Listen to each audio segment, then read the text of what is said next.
Assalamualaikum warahmatullahi wabarakatuh. Perkenalkan kami dari kelompok satu di sini akan mempresentasikan mengenai materi Business to Customer atau B2C.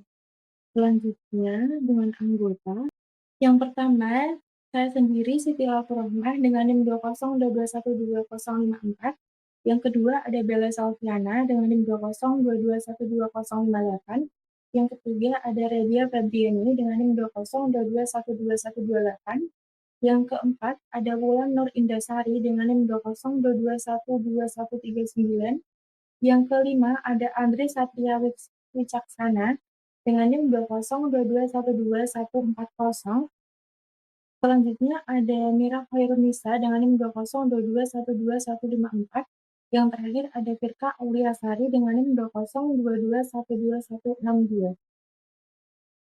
Selanjutnya, saya akan menjelaskan mengenai definisi Business to Consumer atau B2C, yaitu kegiatan a business dalam pelayanan secara langsung kepada konsumen melalui barang atau jasa. Dapat diperkirakan bahwa model ini itu cocok untuk para pengusaha kecil dan menengah.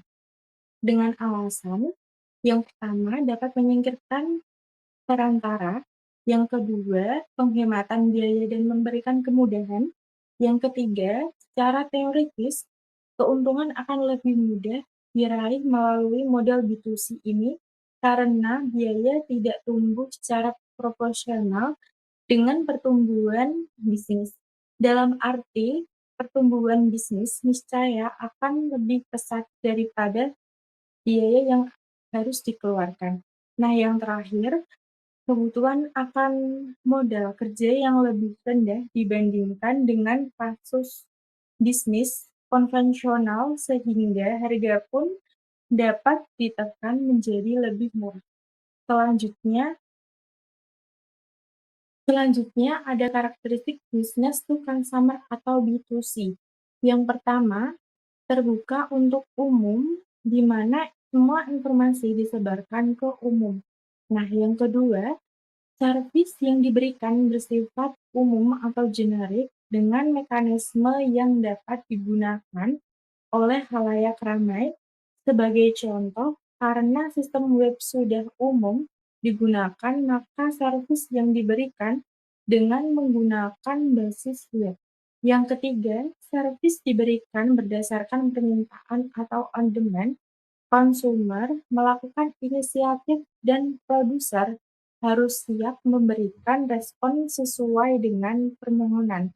Yang keempat, pendekatan klien atau server sering digunakan di mana diambil asumsi klien atau konsumer menggunakan sistem yang minimal atau berbasis web dan proses atau business prosedur diletakkan di sisi server. Nah, yang kelima, transaksinya sederhana dan tidak terlalu sering terjadi. Untuk yang keenam, nilai transaksi yang terjadi relatif kecil. Selanjutnya akan dilanjutkan oleh rekan saya. Selanjutnya ada strategi bisnis B2C pada e-commerce. Ada beberapa sasaran yang harus dicapai setelah memahami bisnis B2C di antaranya. Yang pertama, kebanyakan produksi dan jasa menjadi tersedia untuk pengiriman digital. Yang kedua, konsumen mengatasi keengganannya berbelanja menggunakan web. Yang ketiga, kecepatan komunikasi yang tinggi telah membuat pengiriman produk digital mudah. Yang keempat, ketakutan terhadap pencurian informasi seperti info kartu kredit telah digantikan dengan kepercayaan yang besar bahwa informasi rahasia akan dijaga dengan aman. Selanjutnya ada perkembangan bisnis to consumer B2C. Yang pertama, awal perkembangan website perusahaan hanya berfungsi sebagai media informasi, belum interaktif. Yang kedua, tujuan utamanya adalah menarik konsumen agar datang ke toko fisik. Yang ketiga, kegagalan utama disebabkan belum tersedianya infrastruktur transaksi online. Perkembangan penting. Yang pertama, pada tahun 1984, AT&T menciptakan sistem transaksi online perbankan, namun belum berhasil. Yang kedua, pada tahun 2000 munculnya Amazon.com menjadi tonggak awal suksesnya model B2C. Dan yang ketiga, pada tahun 2001 kurang lebih 75 juta pengguna internet bertransaksi online. Selanjutnya ada pertumbuhan pesat. Pendapatan B2C dunia pada tahun 2000 mencapai 53 sampai 238 miliar. Pada tahun 2004 mencapai 428 sampai 2134 miliar. Untuk kondisi saat ini, perusahaan retail kini menggabungkan toko fisik dan online atau omnichannel untuk menjangkau lebih banyak konsumen. Selanjutnya ada karakteristik B2C, yang pertama merek terkenal, yang kedua barang-barang terdigitisasi seperti e-book, yang ketiga harga terjangkau, yang keempat barang-barang yang cukup sering dicari dalam keseharian seperti sayur dan obat, yang kelima barang-barang yang tidak dapat ditemukan dengan mudah di toko-toko. Berikutnya adalah aktivitas bisnis to consumer atau B2C. Yang pertama ada promosi. Sampai pada tahun 2004, alokasi dana perusahaan rata-rata untuk iklan di internet sampai sebesar 8%. Keuntungan dari promosi yaitu, yang pertama, interaktif user memegang kendali. Yang kedua, lebih fokus. Yang ketiga, berbasis komunitas. User bisa langsung memberikan komentar. Kerugian dari promosi ini, yang pertama, masih kalah efektif dengan banner besar di koran. Yang kedua, user yang tidak bisa dikendalikan. Selanjutnya ada ordering. Situs dengan tipe commerce oriented menyediakan layanan lengkap mulai dari akses ke database produk, pemesanan, sampai pengiriman.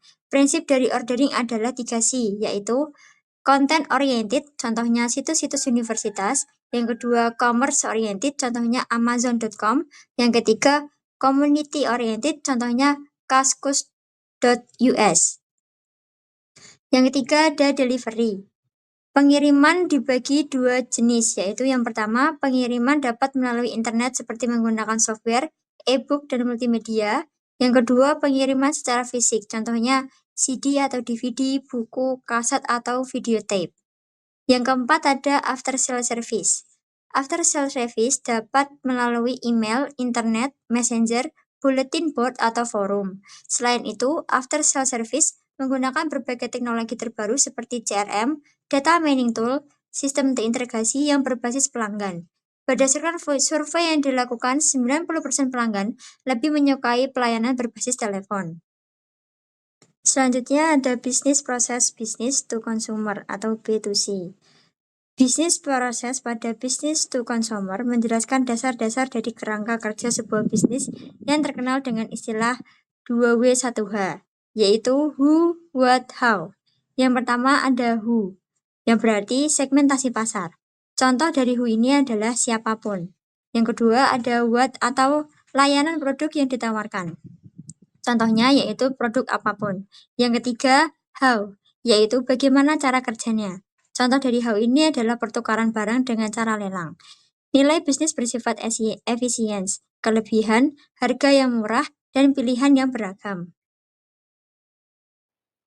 Tantangan utama dalam business to consumers atau B2C. Adapun tantangan utama dalam business to consumers atau B2C adalah sebagai berikut. Pertama, membutuhkan sistem operasi dan aplikasi yang khusus. Kedua, membangun privasi dan kepercayaan terhadap konsumen. Ketiga, menciptakan ketergantungan dan loyalitas. Yang terakhir, kelengkapan, keragaman, dan ketersediaan barang atau jasa. Pelayanan Business to Consumers atau B2C. Business to Consumers atau B2C dapat memberikan pelayanan kepada konsumen berupa: pertama, membuat contoh produk yang dijual beserta informasi-informasinya.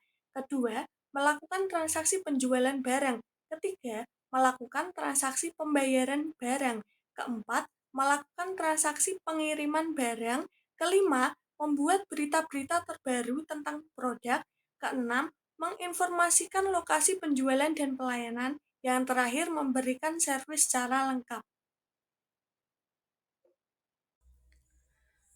Selanjutnya ada produk business to consumer atau B2C ini adalah jenis produk yang dijual langsung oleh perusahaan kepada konsumen akhir tanpa melalui perantara dan distributor. Dalam model B2C ini, perusahaan memproduksi dan memasarkan produknya langsung kepada konsumen, baik melalui toko online, toko fisik, atau saluran pemasaran lainnya. Karakteristik dari produk B2C ini sendiri adalah yang pertama itu dijual langsung kepada konsumen akhir, yang kedua ada tidak melalui perantara atau distributor. Selanjutnya fokus pada pemasaran dan promosi langsung kepada konsumen. Biasanya harga jual lebih tinggi daripada produk atau bisnis to bisnis. Contoh perusahaan dari B2C sendiri adalah ada Amazon, Tokopedia, Shopee, Lazada, Unilever, dan lain sebagainya. Contoh produknya sendiri adalah produk elektronik seperti smartphone, laptop, TV. Terus ada produk kecantikan dan perawatan diri, makanan dan minuman, fashion dan aksesoris. Terus ada produk rumah tangga dan dekorasi. Klasifikasi B2C dibagi menjadi 4 bagian. Yang pertama yaitu ada auction store. Layanan ini sebagai tempat untuk memberikan pelayanan dalam bidang perdagangan, misalnya untuk pengiklanan produk perusahaan dan cara pembayaran dan sebagainya. Sehingga dapat kita ketahui menggunakan layanan kita dapat memaksimalkan keuntungan yang kita capai karena penawaran yang sangat banyak dari berbagai negara. Yang kedua yaitu ada online service. Online store. Layanan ini tempat untuk menjual membeli secara digital dengan memilih memesan barang lewat internet tanpa harus bertatap muka dengan penjual secara langsung maupun barang yang ingin dibeli. Yang ketiga ada online store. Layanan ini merupakan tempat untuk meminta informasi dan servis lain dari perusahaan dengan cepat dan mudah atau dapat melakukan proses jual beli, misalnya jasa tiket perjalanan, jasa servis, dan lain-lain. Yang keempat yaitu other service. Layanan ini yaitu pelayanan yang menyediakan fasilitas untuk penjualan produk dan jasa di luar klasifikasi yang sudah diberikan sebelumnya. Seperti itu.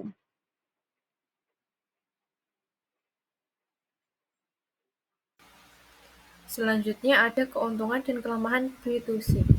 Keuntungan B2C yang pertama yaitu jangkauan pasar yang luas, yang kedua biaya operasional rendah, yang ketiga belanja mudah dan praktis bagi konsumen, yang keempat promosi digital lebih efisien, yang terakhir transaksi cepat dan data konsumen mudah dianalisis. Untuk kelemahan B2C itu ada 5. Yang pertama, persaingan sangat ketat. Yang kedua, tidak ada interaksi langsung dengan produk. Yang ketiga, resiko keamanan data. Yang keempat, tergantung pada teknologi dan internet. Yang terakhir yaitu pengiriman butuh waktu dan biaya tambahan. Sekian presentasi dari kelompok kami. Sekiranya ada salah kata, kami mohon maaf. Wassalamualaikum warahmatullahi wabarakatuh.